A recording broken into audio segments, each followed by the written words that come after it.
So next up is the longest substage of them all. Once you've started the development process of your MVP, it's time to build out all the functions of your startup.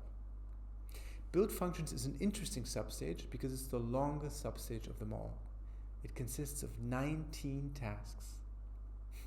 That's a lot. Now, why is build function so important and so long?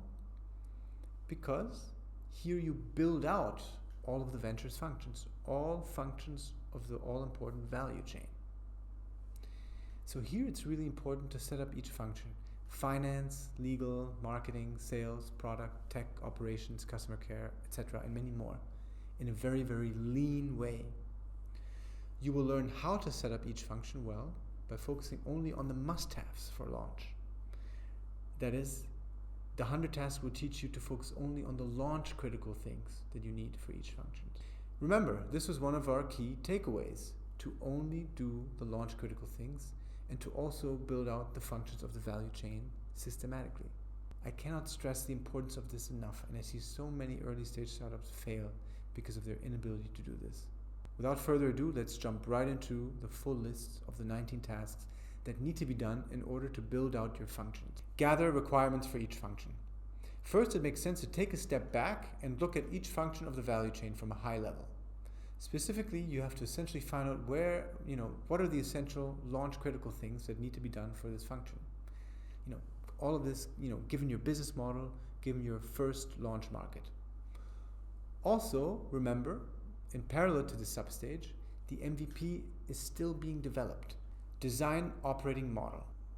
Then, to turn into reality the requirements you've gathered for all functions, you need to figure out how your startup should best be designed as an organization.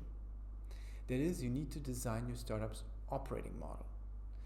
Break down the complex structures of an organization into its components. Visualize the entire value delivery chain. Next is create budget. You also need to turn the requirements you've gathered about all functions into dollars and cents, right? That is, you need to create a detailed budget on the expenditures for each function. Incorporate legal entity. Set up bank accounts. Set up accounting.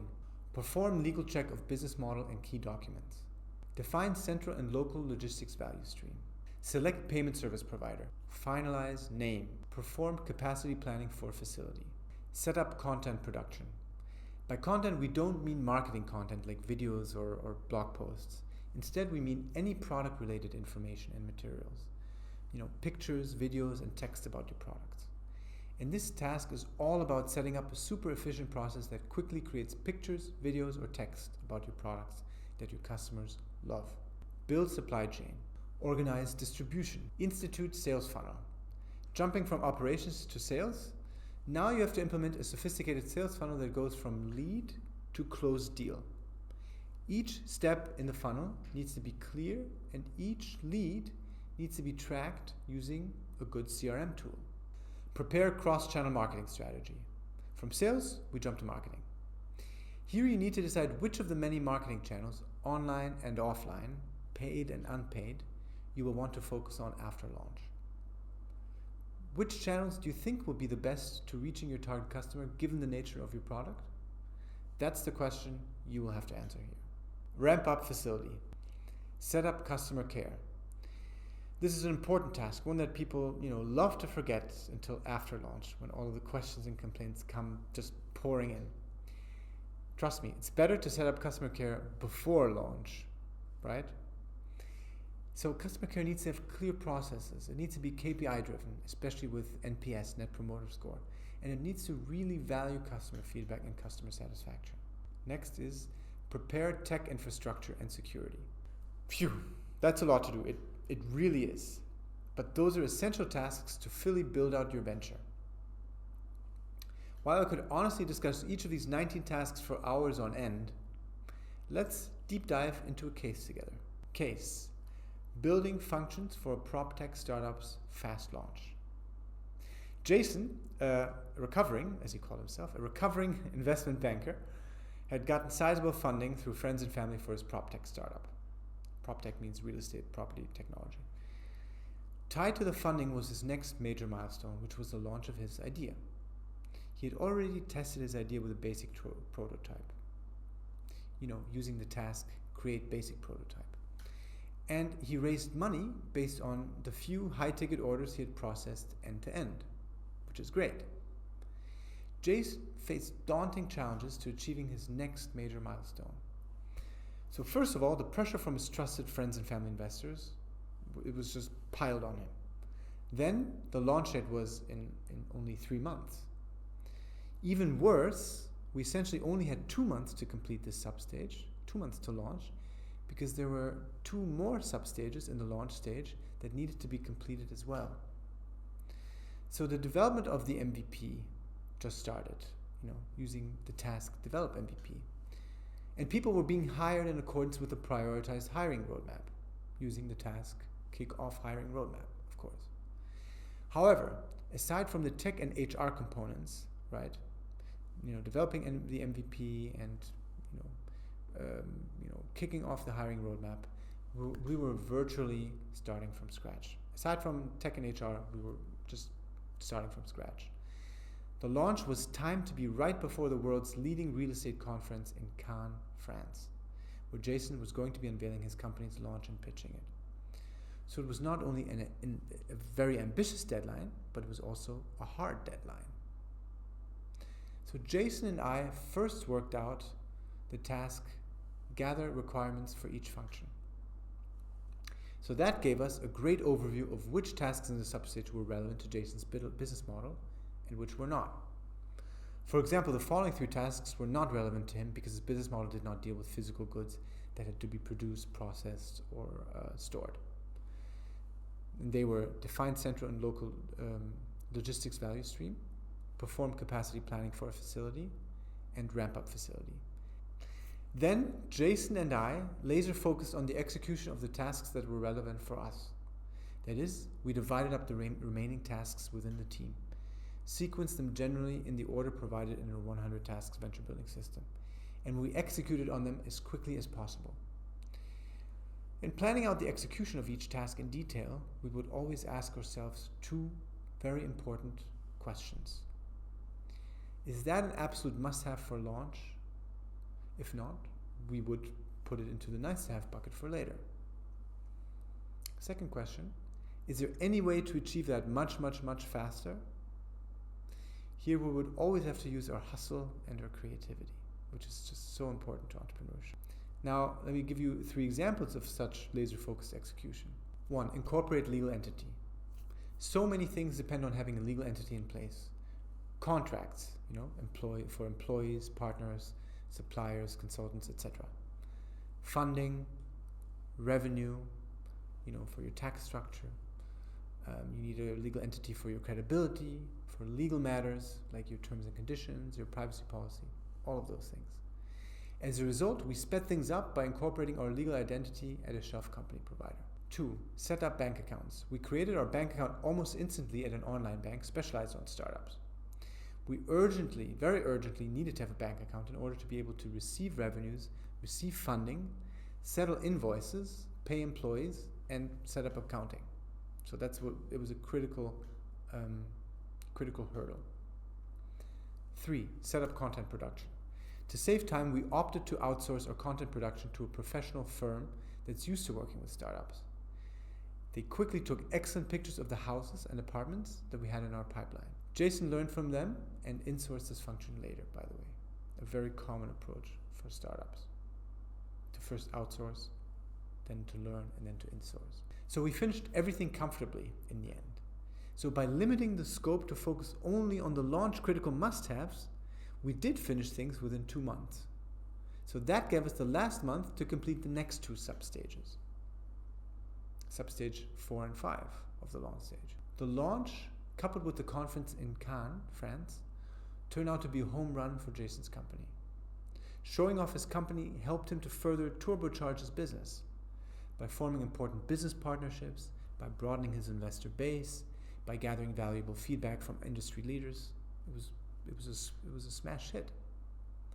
So Jason learned that one must first understand the big picture, all functions of the value chain of one's company. And then using a top-down approach, one must ruthlessly minimize the scope and resolutely laser focus on the execution. Because remember, this directly applies to our first and second key takeaways. Only do launch critical things and build out the functions in the value chain systematically and with an ambitious deadline. The next substage is an often overlooked part of the process. Set up KPI reports. So, after completing the longest substage of all, build functions, you're now starting a very short but very important substage. This substage is very important because it's a huge source of competitive advantage for you. Most companies I've been hired to advise are very, very weak on this. In fact, my most common recommendation to any launchpad, meaning accelerator, incubator, or venture studio, or to any normal standalone venture or startup, my most common recommendation to them is to set up KPI reports. In fact, it directly ties in with our third key takeaway, to start KPI reporting as soon as virtually possible. So this substage is all about investing into your reporting infrastructure before launch so that when your venture goes live, you'll be measuring what matters. And the goal is for you to fully understand your business and your customers. Excellent reporting is paramount because, as management guru Peter Drucker said, if you can't measure it, you can't manage it. The first task at hand is define top 20 KPIs. You'll start the substage by defining your top 20 KPIs. KPIs are key performance indicators. They are the most important metrics that you want to measure. Your top 20 KPIs must cover all important areas of your business. They must be the critical, often not obvious drivers of the success of your business model. It's critical for you to look at what similar successful companies are tracking religiously. Sure, there are some KPIs that are relevant for virtually every company, like number of orders, revenues, average order value, cost per order, customer acquisition cost, and customer lifetime value. But then there are the KPIs that are very, very specific to your business model, often operational KPIs. And in my experience, they make all the difference. When defining your top 20 KPIs, there is a thorough 3-step process for coming up with your top 20 KPIs. Allow me to outline the process here. 1. Identify your KPIs. That means cover all areas of your business, right? Think short-term and long-term. And take KPIs relevant for every business model, but also ones very, very specific to your business model. Number 2, define top 20 KPIs. For each KPI, clearly define which data source or sources the KPI is extracted from. Who is the single person accountable for that KPI, and which formula is used to calculate each KPI. Number 3, set targets for your KPIs. Set concrete, specific numerical goals for within different time frames, monthly, quarterly, yearly. To guide you in setting targets, review the historical performance of your company, estimates from research tools, and the performance of comparable companies. After that, you'll have to do the following. Prepare daily, weekly, and monthly reports. Broadly speaking, those reports fall into 2 categories based on their timing. They are either ongoing, meaning daily, weekly, and/or monthly, or they're ad hoc, as needed. The ongoing or recurring reports will be covered in this task. The ad hoc reports that are as needed will be covered in detail in another task called Dig Deeper using ad hoc reports for each function, which will be covered in the scale stage, because ad hoc reports are not needed before launch.